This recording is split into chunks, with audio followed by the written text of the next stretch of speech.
The Su-27 flanker is one of the most iconic and formidable fighter aircraft ever produced by Russia. Developed by the Sukhoi Design Bureau, the Su-27 was conceived during the height of the Cold War to directly counter the American F-15 Eagle.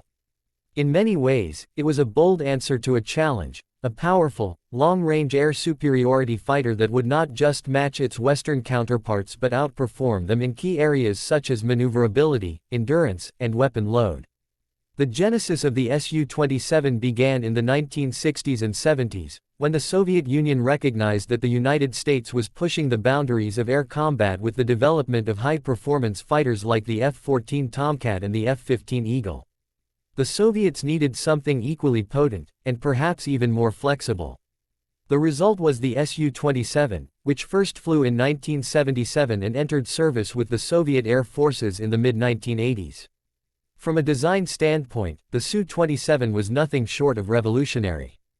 It is a large, twin-engine aircraft with a blended wing body, large lifting surfaces, and powerful AL-31F turbofan engines that give it an exceptional thrust-to-weight ratio. The aircraft was engineered to have extreme agility, and even though it is larger and heavier than many fighters of its generation, its aerodynamic layout and thrust vectoring in later variants make it a true dogfighting machine. The first thing that strikes you about the Su-27 is its sheer size.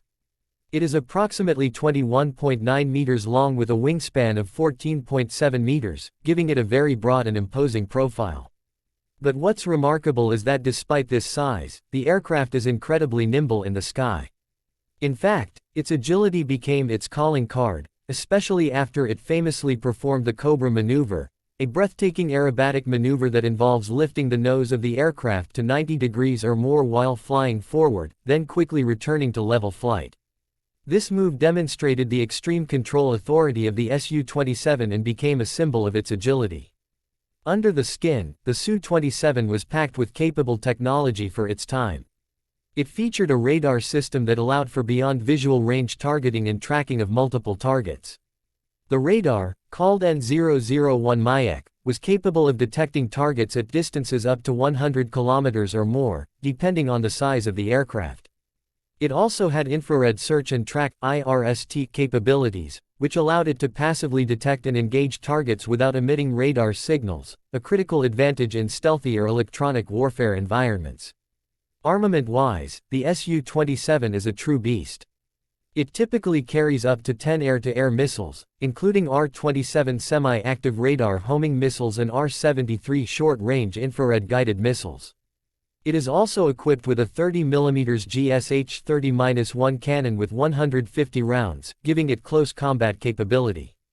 The weapon loadout is spread across 10 hardpoints, with additional options for bombs and air-to-ground missiles depending on the variant. But the real hallmark of the Su-27 is its range. Unlike many fighters that are optimized for short-range interception, the Su-27 was designed with deep strike and long-range patrol missions in mind. It has an internal fuel capacity of over 9,000 kilograms, allowing it to fly up to 3,500 kilometers without refueling. With aerial refueling, that range extends even further, giving it intercontinental reach if needed. This made it ideal for patrolling the vast expanses of the Soviet Union's airspace and projecting power into neighboring regions. In terms of operational history, the Su-27 has served with distinction in a wide range of air forces, not just in Russia.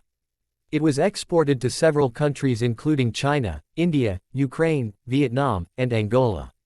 Each of these countries has used the Su-27 in different ways, from pure air defense roles to being the basis for further indigenous development.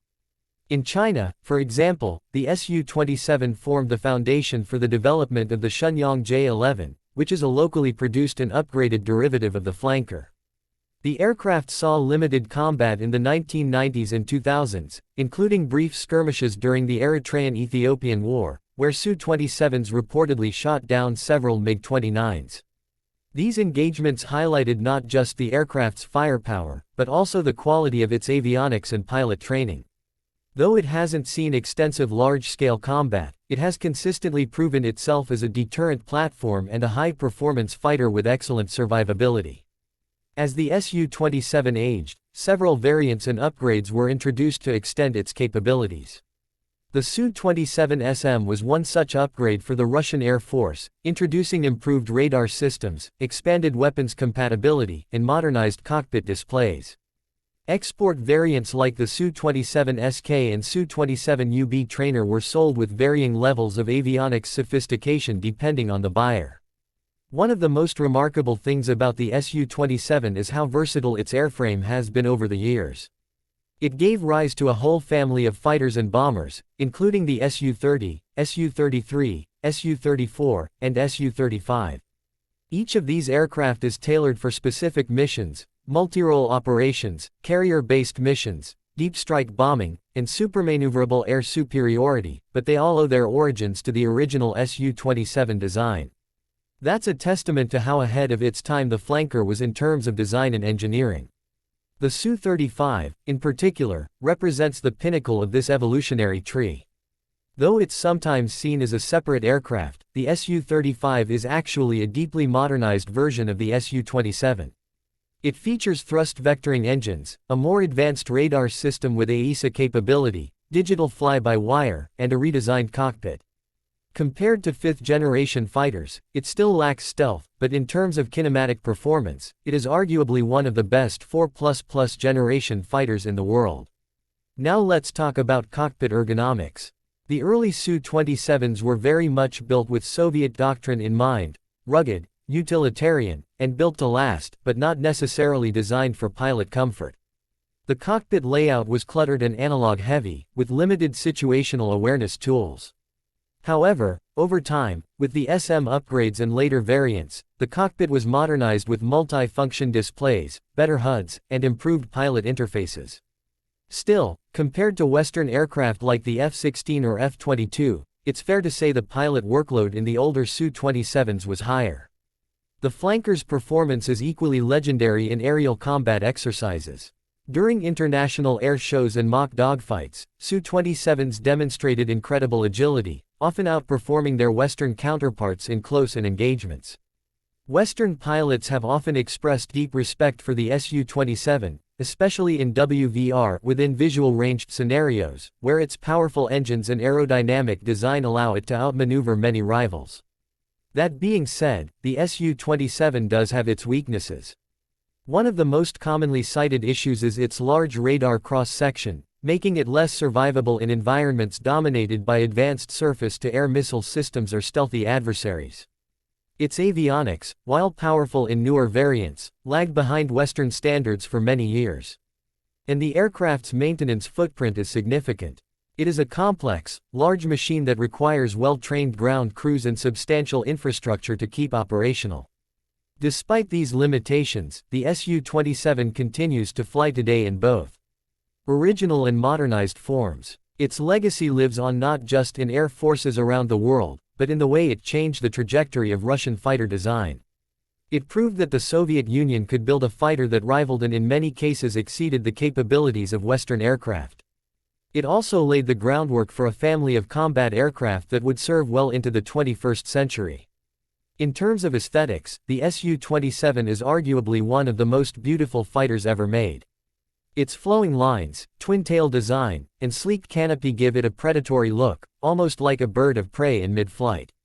Whether it's painted in the sky blue camouflage of the Russian Air Force or the dark gray tones of the Chinese PLA Air Force, the aircraft has a presence that few other fighters can match.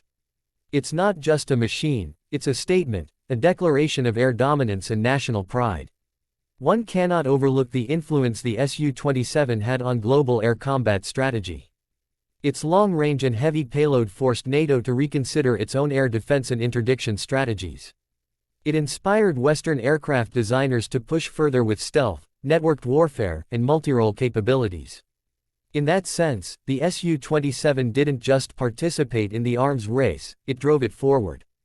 To conclude, the Su-27 flanker remains one of the most impressive fighter jets ever built. It is a symbol of Soviet engineering brilliance, Russian airpower, and a design so adaptable that it remains relevant decades after its introduction.